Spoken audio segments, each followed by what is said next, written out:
Hey, John. Hey, how's it going? It's going great.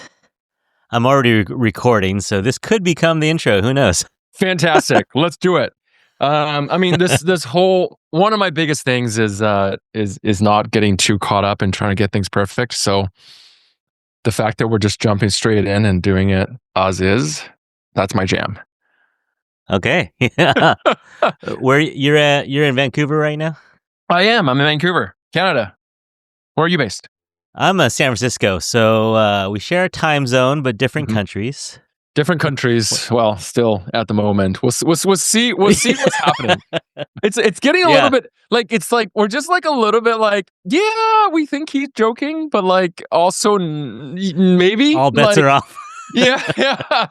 What's that thing people say where it's just like joking, not joking? Like sometimes we get the news up here, and in case this is rolling and people aren't aware, but a recent American president made some announcements about the possibility of annexing Canada, Right. which is the country that I'm currently living in and in which I'm a citizen.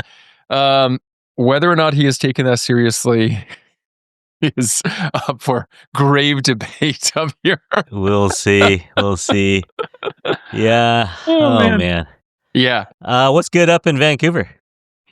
Oh man. So I just moved to a suburb recently in Vancouver. It's called Richmond. And if you know it? A little bit. I mean, that's where you go for dim sum, right? That is 100%.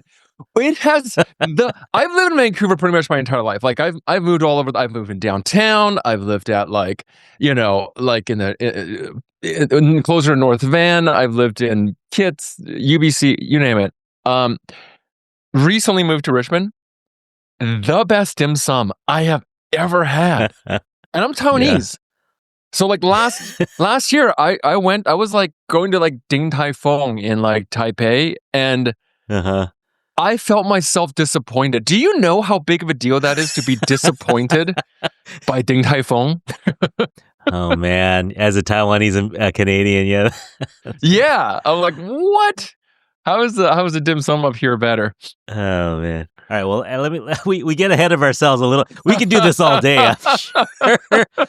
But this is what happens when you put two Asian people on a podcast and you bring up the question of food. And we're not just two Asian people, two Asian podcasters on a podcast. That's right. Yeah. It's a disaster. So 3 hours later, we're going to still be talking about food. 3 hours later, now we're starting the podcast.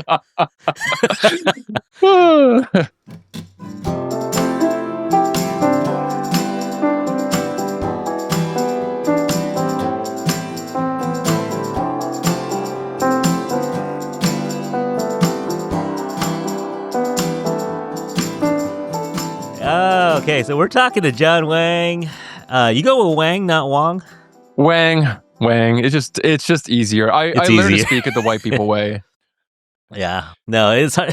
Sometimes you can't fight it. Yeah, I'm like, it's just easier. Let's go with that. All right. We are talking to John Wang. John Wang has over 15 years of experience as a coach and a speaker. John is an entrepreneur and the founder and CEO of Big Asian Energy, whose mission is about examining the sources of our external and internal limitations and breaking through them together. John also has a podcast of the same name, and he has a book coming out called Big Asian Energy, due out on May 27th, 2025. Welcome to the show, John Wang. Oh, man. Thanks for having me. So good to be here, Curtis. Of course. Yeah, I could. I've been listening to your podcast. We have kind of similar vibes. I think we like to laugh. Audience is probably going to get sick of us laughing. I think we just enjoy talking to people. So this could be a dangerous combination. Yeah, this is going to be a great time. Yeah, it's not going to be scripted. That's for sure. Yeah, I think so. We'll kick the notes out the window in a minute here. Yeah, we'll just chat. Hey, so it's about 1:00 in the afternoon. We like to greet our guests in the Asian way. So, John, have you eaten yet? Oh, I literally just finished some Thai curry that my wife brought back for me. It's just been a whole morning of calls and stuff and work like that. And she made me a little rice dish with like green and red curry. And I Oh. realized that I prefer red curry. I didn't know I had a preference until today. I was today years Okay. old when I realized I prefer red curry because I never had a side by Huh. side. I'm like, curry is curry. Curry is good times. Yeah. You know what? I'm today's years old too, learning this because I don't think I know the difference either. I go with Right? whatever's in front of me. Yeah, until I so. tasted it side by side. What about you? Have you eaten yet? Yeah, I had half a burrito. I wanted to hold back because I didn't want to get that post meal coma. That's fine. We'll just chat through it. We should do one of these episodes where we're just eating and chatting at the same time. Yeah, like a mukbang. We'll have like a plate of fried chicken. That's it. How good would that show be?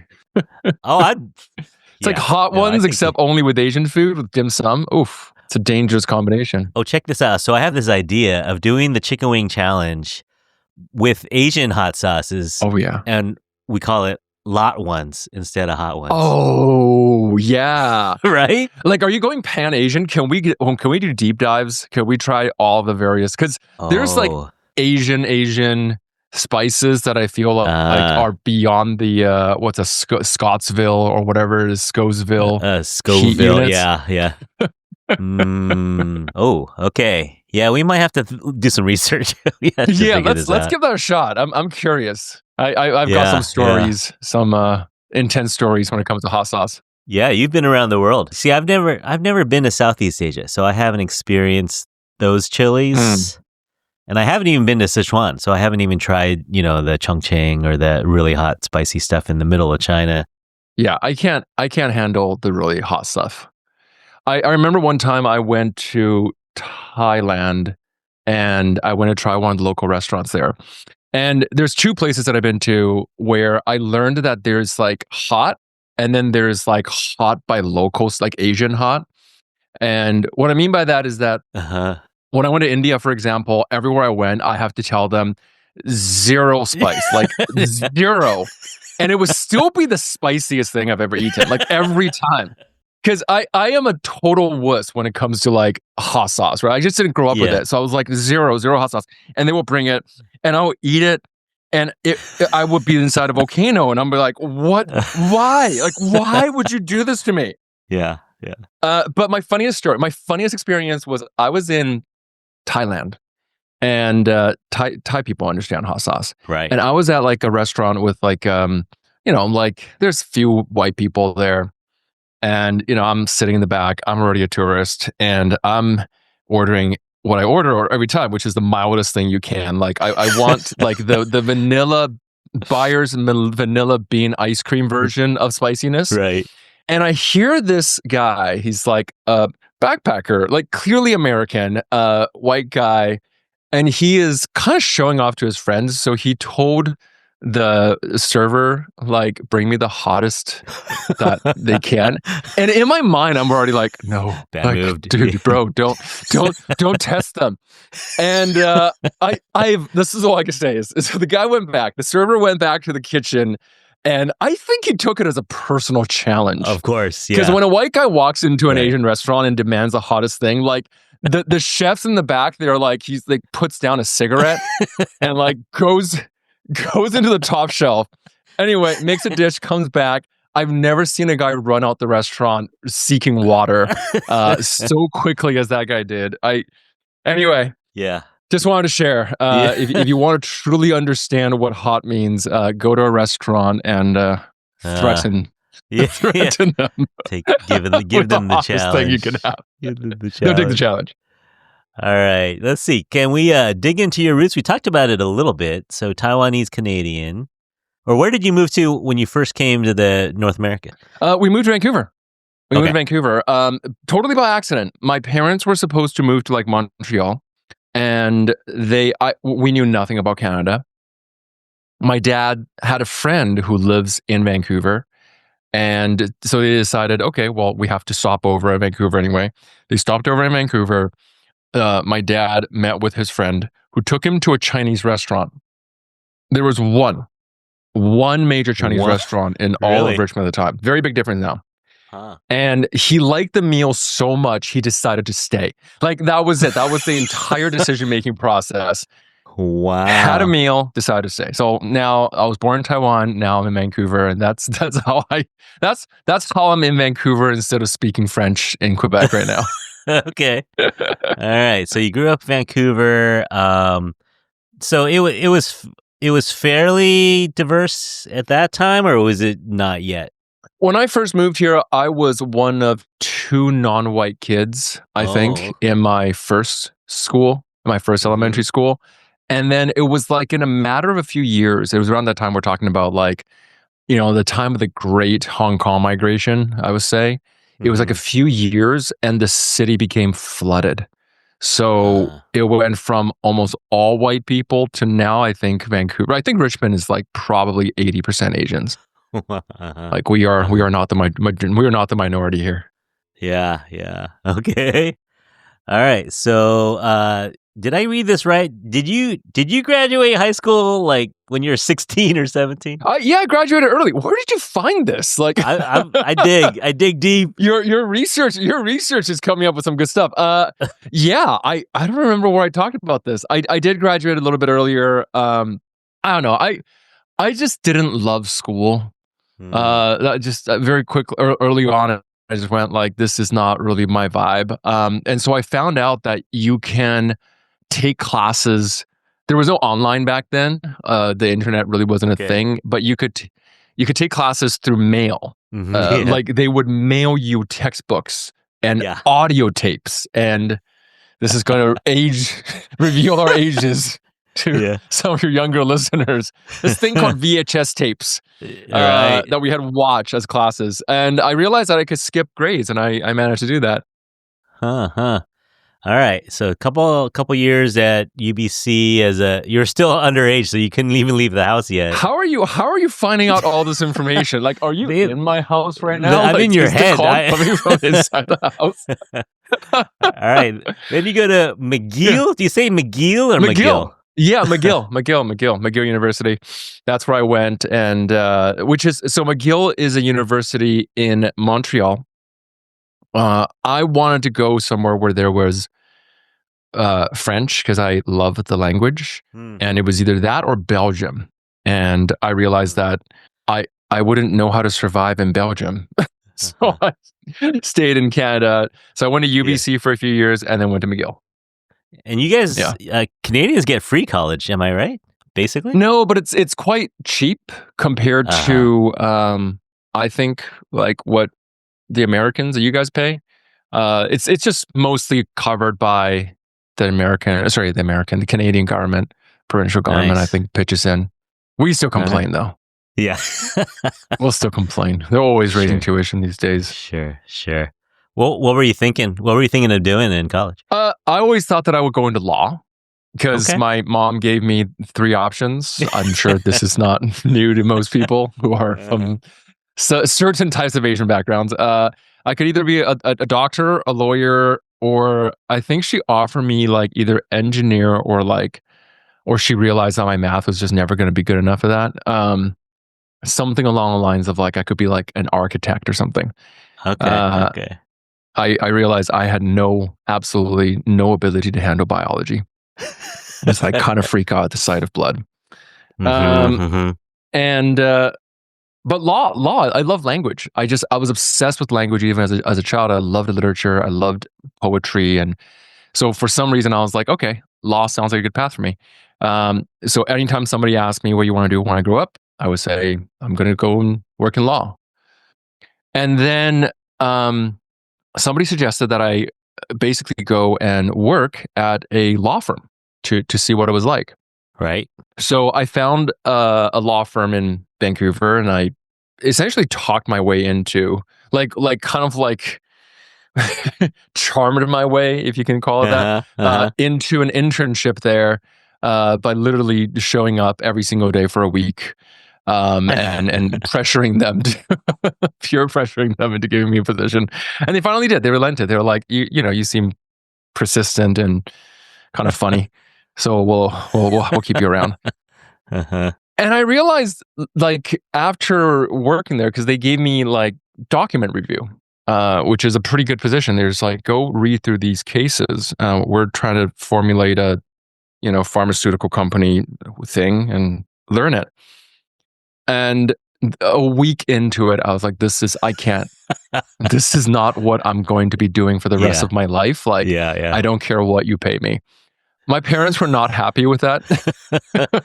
When I shared it with them, I was just like, this is not for me.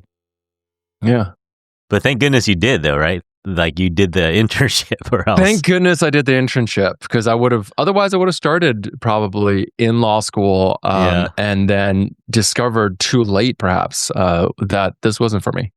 Yeah. And I honestly, like, I would later on, Curtis, I've worked with so many students. So I ran a school called Mastery Academy, which later on became more of a training and coaching and consulting kind of business. But for the first few years, one of my main bread and butters was working with high school students and getting them to universities. And I cannot tell you how many students were all overachieving, super smart, extremely talented, super bright kids, who basically was following that same path, who was like, I'm going to go into either tech, like engineering and comp sci, law, a few, like three of them, or medical sciences, right? Become doctors. Yeah. And how many of them later on would come back and say, is this it? Like, is this my life now? Like, I just like go work this for the next 45 years and then have kids. Yeah. And I was like, woof, it's a tough thing. And I'm personally, I'm glad that I didn't go down that path, but everyone has a different path. Yeah. Did I tell you I'm a high school teacher? No. Oh. But that makes a lot of sense. And funnily enough, biology teacher too. Oh, wow. Okay. Yeah. Well, I on behalf of my my performance in high school, I apologize. I still do not know how the basics of photosynthesis works. No, so I teach AP Bio too, and so I get a lot of kids who struggle, and they're distraught, and they're like, "Oh, I just don't get it. I just don't enjoy it. I don't understand it." And I just tell them, "You're welcome," because cross it off your list. It's good that you find out now, as opposed to forcing yourself to do something. 100%. I wish I had a teacher like you. My biology teacher was I don't want to say the worst, but she was the worst. She was the worst. I don't think she liked the subject or kids, for that matter. I just think she just didn't like either of those things.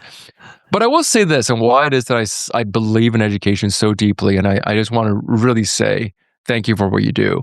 I wouldn't have gone down the path that I did, and really, like, the idea of doing things from a perspective of, do I love it? Like, is this my ikigai? Is this something in line with me? If it weren't for my high school English teacher, who was also Asian and a badass and a martial arts master, who actually taught me Wang Chun for a few years. It was a really cool guy. And he was actually such a good teacher that in the first few classes, it literally changed my entire trajectory of what I wanted to do, because he was so passionate about what he did. And that's how I got into education, was like, I wanted to be that teacher. I wanted to make that change on the people around me, not preaching an idea of what I should be, but preaching the idea that it's my job to figure out who I should be. Yeah. So I think the audience can hear that you're a coach at heart, an educator at heart. So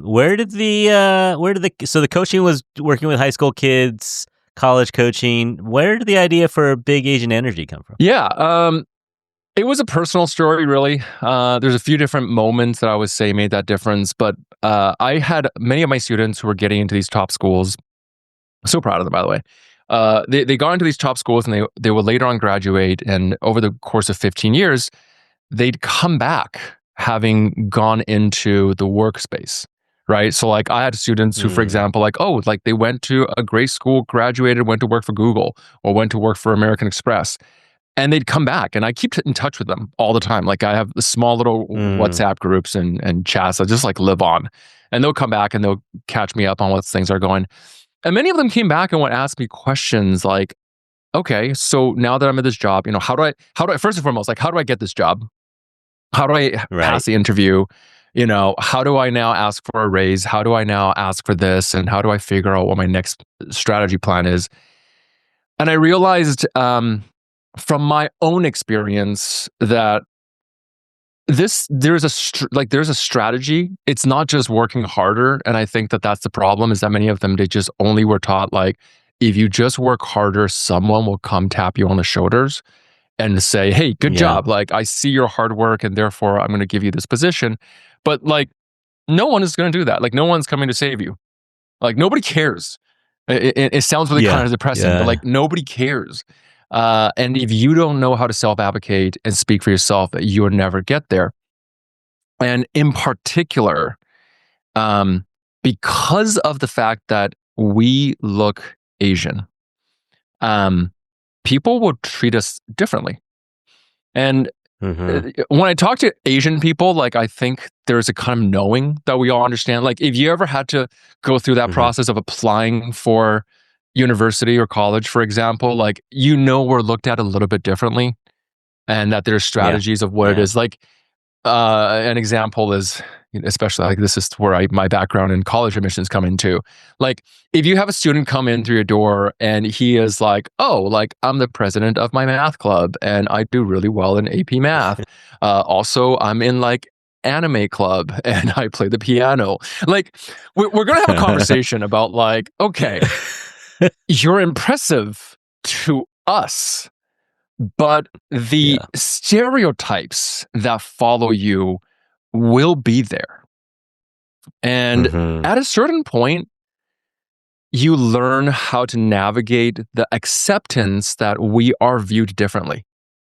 And I'd have students come back in their workplace going, I don't know why, but like, all the people around me are getting promoted except for me. And I know my work is just as good. And this wasn't, by the way, we talk about a lot more than just work. Like, we talk about like dating. We talk about like family dynamics. We talk about like expectations of like, if I want to change careers, will my parents accept it? And there were so many of these conversations that I was having with them, and they were coming back, that I was just like, okay, I need to go and do some research around this. So I went and I took certification and I got trained properly as a coach to understand what coaching meant. And it's not just around sitting around giving my opinions on stuff. There's actually techniques. But what really annoyed me at the time was that I would have students come back and they would say things like, what my boss told me?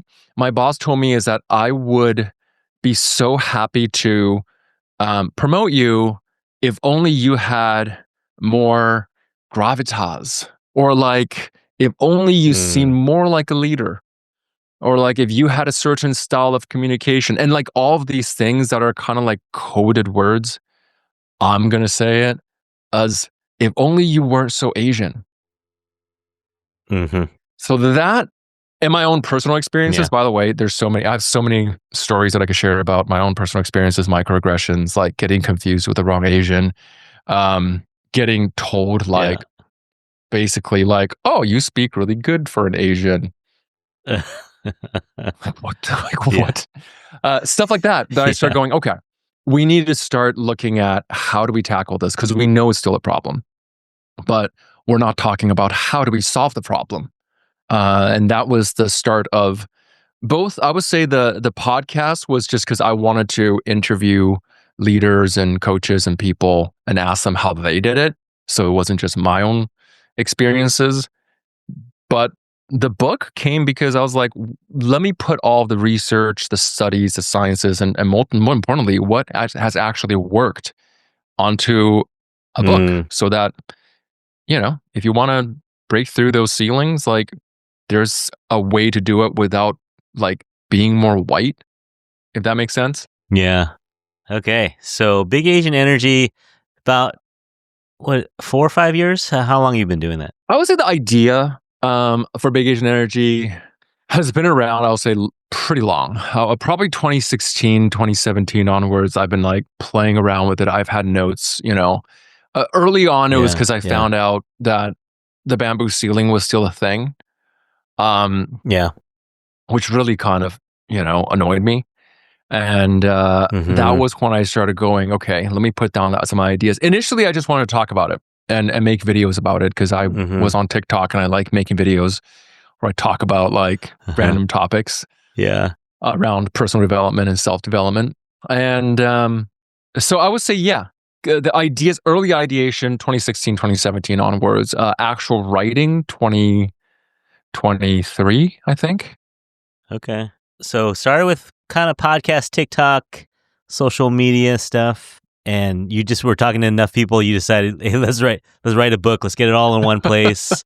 Let's kind of lay it out. Yeah, basically, because I kept looking for books to recommend to my clients. Because at this point, by the 2016, I was working with mostly adults, right? Like with my coaching, I was working more with like people who are more established in their career, not just with students. And I started going, okay. And I kept looking for books because I'm a self-development addict. Like I grew up being obsessed with if you were around during the 80s, like Tony Robbins and like, what is it? Like How to Win Friends and Influence. I was like a socially awkward Carnegie. kid. Dale Carnegie. Yes, that was it. Yeah. So I was a super socially awkward kid. Not to say I was always shy, but I was just socially awkward. And I learned to put on an act kind of thing to like be less awkward. So I got into all the self-development stuff. And when I started giving people book suggestions, I realized how many of the books I just didn't agree with because they work for people who didn't look like us, but typically forget the things that are more complex in our culture. I think your official statement is things internal and external. Should we break it down a little bit? Yeah, absolutely. So the main topic, we're talking about the external barrier. That's the concept of like stuff like the bamboo ceiling, right? For those who aren't familiar with it, is that there is a social phenomenon. That's what I'm going to call it. Originally, it was coined by Jane Hyun, who was in corporate research and in corporate development, and she found that statistically speaking, Asians are usually overrepresented, like meaning there's quite a lot of us in fields like tech, law, engineering. I wonder why. These kind of fields, there's a lot in places like Silicon Valley, in the early like low to mid levels, but vastly underrepresented in the upper levels, like the C levels. And this was across all the fields, including research, including science, including math. So like there was a research study I read that was like Asians, the invisible minority in mathematics. And I was like, in math? Like, really? Like, I get it if it's like, I don't know, like logging. I'm like, okay, forestry, maybe not as like a high demand Asian field of study, but math? But as it turns out, like at the higher levels, the people who are in the boards, who are making the research decisions, who are making the C-level decisions, we are vastly underrepresented. So that was something that when I was in my experience, I was like, I always felt this, but I never understood it until I did research into it. And so I looked at it, and as it turns out, this exists in many, many, many different fields. And I don't know whether or not you've ever experienced this or have witnessed other people experiencing it, but we get treated a little bit differently. It's subtle. It's subtle. Like we get treated differently by Asians. Like if we have a boss who's Asian, they might look at us and treat us differently than if they were white. Not to say that we're discriminated against, because I think that's a tough word sometimes to use. But I think that our appearance and the stereotypes that follow us do shift that trajectory. Even in so out here, San Francisco, Bay Area, even in Asian founded companies, because there's quite a few tech companies founded by Asians. Do you notice any difference in companies that were founded by Asians in terms of the C-level things? Yeah, I would say that it depends on the culture. It really depends on the culture that is set up. Who is running who is designing the company culture and how it is. And yeah, of course. As a matter of fact, one of the studies that looked at the bamboo ceiling, conducted by MIT Sloan, specifically measured the difference between how East Asians and South Asians experience the bamboo ceiling. And what they found was that the bamboo ceiling was affecting East Asians, but not South Asians. South Asians being like Indian, for example. And they found that one big reason was that South Indians had two features that were very different. South Asians were more assertive, as in like the way they communicate was more direct, more, perhaps the word is confident, in their communication with others. And two, oftentimes they were more willing to support. I don't remember this in the same study or another study. They oftentimes cultivated hiring environments that were more inclusive of others from their own culture. So yes, there may be some differences, but I think it's very dependent on the company culture and how they run it. I think you kind of talked about this a second ago in terms of just how I think Asians like to fit into the meritocracy idea, where it's like, if you tell me A, B, and C to get into this college, or A, B, and C to get into this career, I'll do it, and I'll do it better than other people. Do you feel like meritocracy is a little bit of a myth or a scam at certain levels? Or at what point can you tell someone, yeah, no matter what, if you work hard, it's going to pay off in the end? So let's take a look at the word meritocracy. If we're basing that as an idea as that the effort you put in and the outcome you create as a measurable KPIs, like measurable objective outcomes, is what the world bases off of, I would love to say that's the case. I would love to. I think that we all like to think we are as close to being some degree of a meritocracy as possible, in that we are not outright discriminating. Because, and I've always thought that that makes sense, right? If I'm a CEO, why wouldn't I want to make sure that my company makes more money, right? It seems like that we basis. But we also understand that there are so many different shades of gray, even within the idea of what a meritocracy is, that even if we made it purely a meritocracy, it still wouldn't be a meritocracy. And what do I mean by that? Because let's take a look at the way colleges at some point would measure their incoming applicants. And again, this is very much objective things, and I'm not speaking against any of the more complex issues behind it, but oftentimes they would take a look at metrics like charisma. How do you meritocracy a charisma? How many charisma points, would on an average day be graded by? Who's there doing the grading? And I would like to see that algorithm, please. So given that, and we understand that in a corporate culture and in a business culture, or even in our dating culture, we are measured by how people feel and the impressions that they have on us. This is why I say that meritocracies aren't meritocracies. Even if we take away all those other things, we are still always being viewed by, okay, do we see this person and we think, quote unquote, leader? Do we see this person and think, quote unquote, competent? Right? Yeah. Anyone who sat through any kind of performance review and walked away feeling like, wait a second, the numbers were all great. Why did I feel like I just got, demoted in the conversation, knows how subjective even a meritocracy, quote unquote, meritocracy is. Yeah. I think this is related. I know a guy who he's a Harvard alum, and he does the alumni interviews for applicants out here in San Francisco. And he himself is Chinese American. And he said that he interviews people so the public schools in San Francisco, heavily Asian, and the ones who get to the interview stage at Harvard, a lot of them are Asian American. And then he interviews other kids from, let's say, private schools, or kids from their Caucasian or other ethnicities.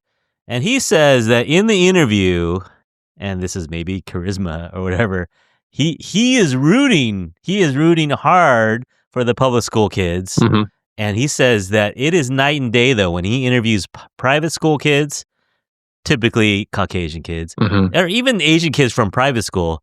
And he said that there's just a difference in how they answer the questions. And he's on their side. He's trying to make them feel comfortable. Yeah. But a lot of these kids just have trouble expressing themselves or standing up, selling themselves. Yeah. And I'm not sure is it cultural? Is it internal or external? I'm not sure which one that one falls under. I mean, yeah, I think you named it. Even in the few things that you mentioned, one of the things that I felt like was standing up for.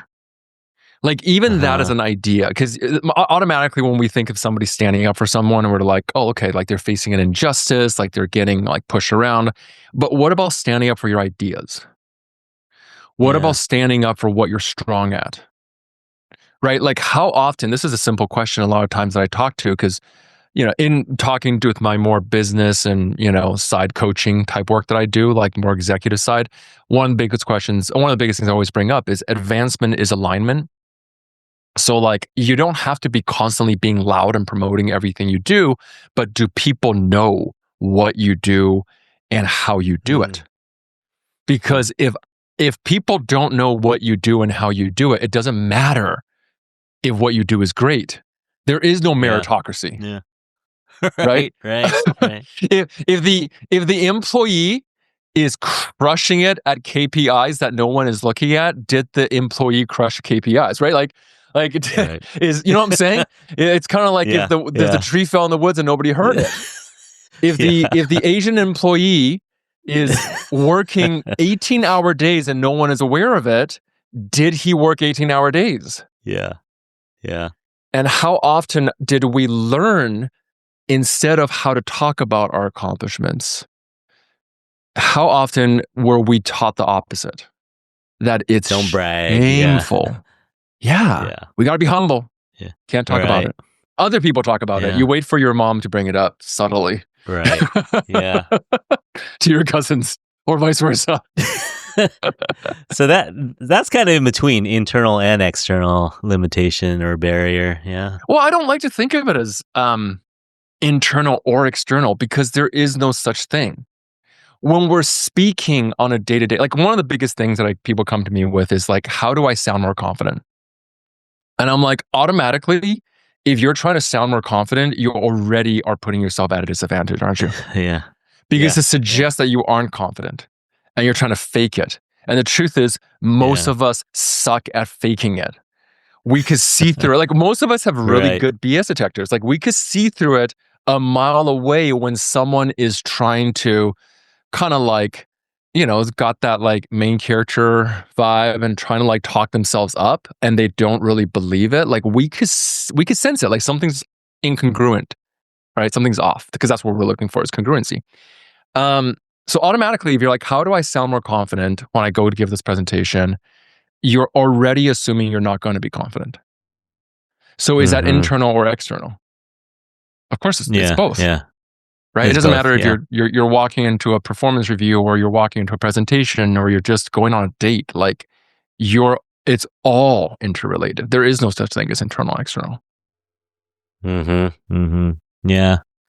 I got another story for you. So I have a friend, she's an accountant, and she's working at, I don't even know what company it was. And she says that everyone dumps work on her because she's the Asian woman and she'll do it. And she's like, I can't wait for them to hire another Asian woman lower than me so I can dump work on her. Right? She's already bought into it, where it's like, okay, I'm not going to be able to dump this work on anyone else except for another Asian woman. Yeah. Oh my gosh. Yeah. We have a term for that, the office dumpster, which sounds kind of terrible, but it is, right? So in my book, I talk about there's 7 archetypes that over the years we've kind of tracked. And these are kind of the patterns we play out. One of the most common patterns that essentially we're talking about is the fixer, which is a person who is kind of known or seen as a person who like goes and solve everyone else's problems, But a part of that is that they almost become that role because they're not comfortable turning it down. They're not comfortable saying no and setting those boundaries. I'm not saying that this is always the case. Of course, stereotypes exist, right? And incidentally, that particular stereotype I feel like is so universally like a thing, especially among Asians and definitely Asian women, because that's oftentimes the role they had in their families, right? They were the caretaker of the families. They took care of the family. They took care of sometimes the parents. They took care of the little younger siblings and everything like that. So they became good at it. So there's this accepting that like, oh yeah, we give it to Jen because Jen's good at it. And therefore, of course, if we give it to, Bill, who is like the white dude that we just come on, he's not going to be able to handle it. No, we put him on sales because he loves talking to people, right? Like, so is this external or internal? I this is where I come back to. Like, I think that they constantly relate to each other because we use the external to feed into our understanding of who we are internally, right? If everyone comes to us and says, "Oh, you're good at this," right? Like, you're good at whatever it is. I mean, for Asians, our stereotype is math, right? Like, you're good at math, so do math. Like, after a while, we kind of go like, am I supposed to be good at math, right?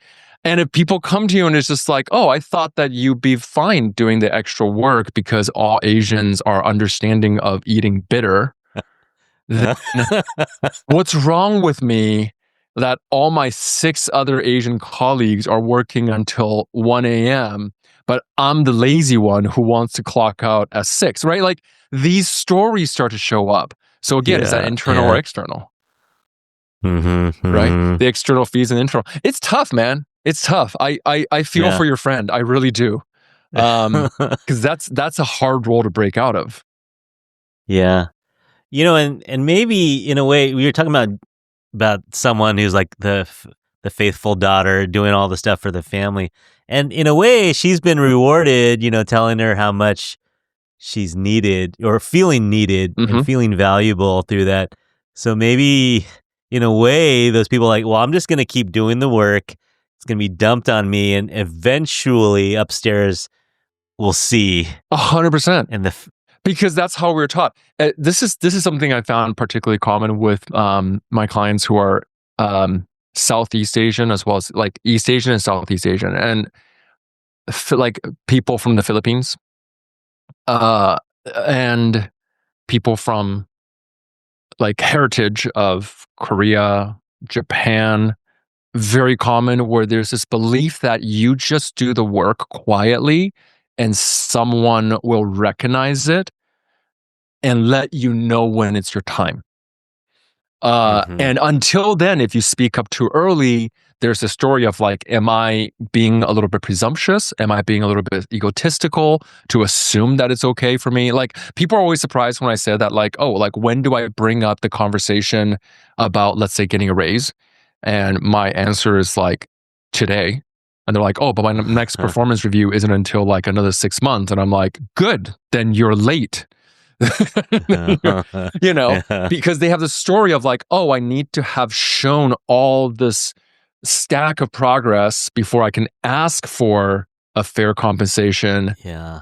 And meanwhile, you got, I'm going to use a stereotype here. You got like the white dude who's just walking in, who's just like, I deserve a raise. Why? Because I am awesome. And if you give me a raise, I will be more awesome. So you look at these two people and you ask like, who deserves a raise, but who's going to get the raise, right? And you have no idea how many times I've been on those conversations where I'm just like, oh man. Yeah. It's tough. Self-advocacy. Yeah. All right. So I think we're gonna kind of wrap it up there. Cool. Everyone can get this book. You can get this book. You can pre-order now. Well, when is this episode coming out? Do you want me to drop this around the same time as the book? No, you can drop it now. You can drop it in the next couple of weeks, whatever. We have, because right now we're doing a free bonus giveaway. So cheers to my publisher. Thank you so much. 2 things is, 1, we're giving away a mini guide for overcoming imposter syndrome. We're giving away an assertiveness communication guide. So if you always want to speak learn how to be more assertive without sacrificing who you are. And I think that's a really big thing. Is a lot of people think that, oh, I just had to pretend to be someone else. I'm just pretty quiet. I'm not that kind of person. Here's a guide specifically for you. How do you speak more assertively without changing who you are or having to be the loudest person in the room or be rude? And we also talk about different ways that we might hold ourselves back. So those internal barriers as well as the external barriers we talk about, and how do we go about combating them so that we actually see ourselves for our true potential and capabilities. That's on your website? Yeah, you can go, find the book anywhere, Amazon, Barnes & Nobles, anywhere you can buy books. And then you can go to my website and just send, on the very top is a link, just fill out a form of like your name and the purchase info, and I'll mail you the freebies, the free downloads, the freebies, the freebies. I love it. Big Asian Energy, available pre-order now on wherever you want. You can go to your website as well, bigasianenergy.com. That's right. Follow John, a couple different handles here on Instagram and other social media, John Wang Official, but on TikTok. Now, this is the best. John Wang Bay. Yeah, John for Big Wang Asian Energy. Bay. Big Asian Energy. JOHNWANGBAE. Yeah. All right. Available May 27th. That's it.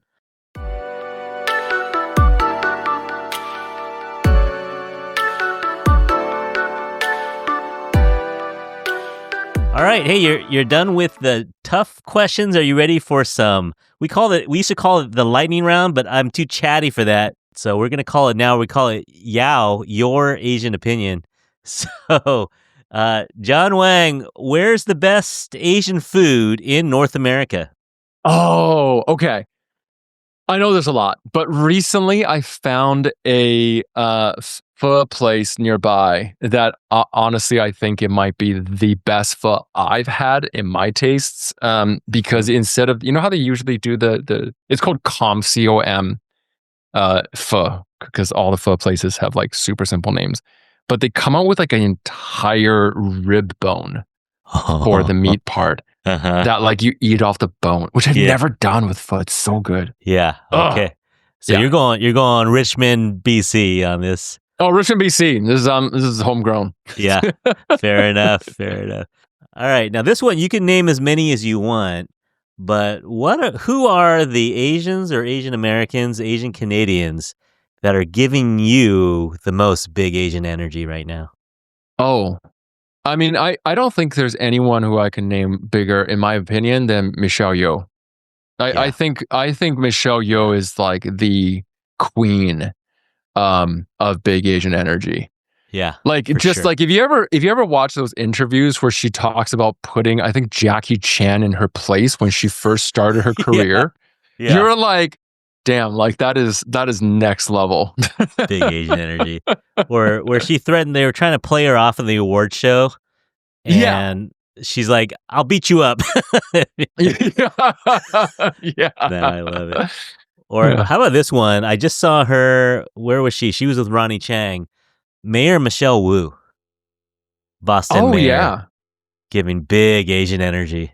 Oh yeah, I don't know enough about her. I should look more about her, about what she has done in her work. But I've heard of her and I've seen her in certain appearances, and she definitely has that energy for sure. Yeah, that Big Asian energy. She just popped out a kid like 2 months ago, her third child, and she's like going on talk shows with Ronnie Chang. I mean, come on.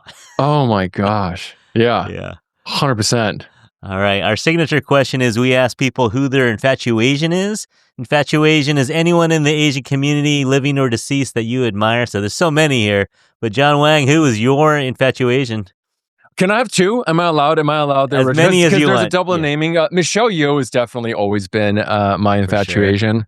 Sure. But recently I started being friends with this psychologist who Stacy Latam, who wrote Patterns That Remain. And it's a guide for healing for Asian children of immigrants. And if you haven't checked out her book yet, it's really good. So I have an infatuation for her too. That's a great name, by the way. With the way you say that, infatuation, so good. Thank you. Well, today you're our infatuation. Woo! Thanks for coming on, John. It's been fun chatting. Yeah, it was great. And everyone out there, you can listen to the podcast wherever you get podcasts. You can pre-order the book. You can go on TikTok. You can get a lot of John wherever you want John. You Want some can big get, Asian you can energy. get John on your devices. Thanks for coming on. This has been a really, really fun chat. I'm looking forward to reading your book. This was a blast. Thanks for having me. And thank you all for listening out there. John and I appreciate you hanging out with us for a little bit. Come back and join us again whenever you have a chance. Hey, do us a favor and let other people know about this little podcast. I don't have an advertising budget, so you are my advertisers. Let people know if you like an episode, send them the link. That's the easiest way for them to find us. On behalf of John and myself, we hope that you are all happy, healthy, and safe out there. Thanks so much for listening, and we'll talk to you soon. Bye, everyone.